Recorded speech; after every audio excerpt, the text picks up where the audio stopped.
정부가 급등하는 유가와 민생 물가 부담을 잡기 위해 석유 제품 가격 상한선을 정하는 최고 가격제를 전격 시행하기로 했다. 위기 상황을 틈탄 가격 인상을 막고 소비자 부담을 줄이겠다는 취지다.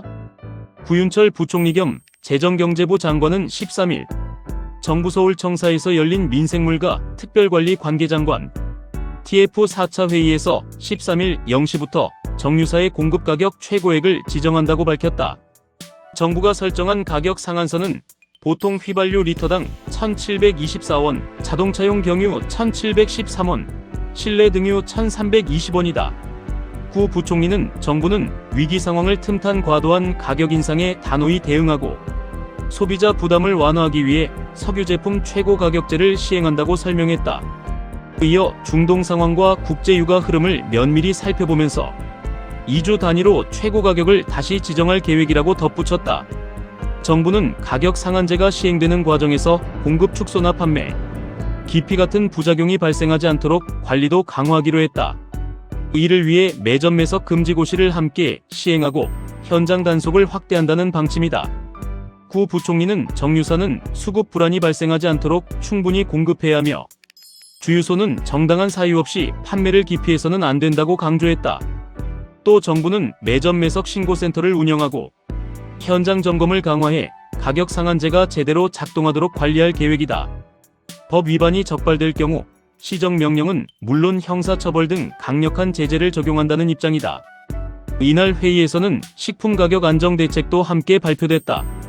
정부는 최근 돼지고기 가공업체들의 납품 가격 담합을 적발해 총 31억 6,500만 원의 과징금을 부과했다.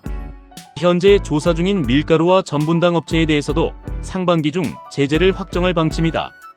또 교복, 석유 제품, 장례식장 등 생활, 밀접 분야의 불공정 행위에 대해 전국 단위 조사도 진행된다. 구 부총리는 법 위반이 확인된 업체에 대해서는 역대 최대 수준의 과징금을 부과하고 신속하고 엄정한 수사를 병행하겠다고 말했다. 식품업계도 정부의 물가 안정 정책에 협조하기로 했다. 이에 따라 일부 업체들은 오는 4월 출고분부터 식용유와 라면 가격을 인하할 예정이다.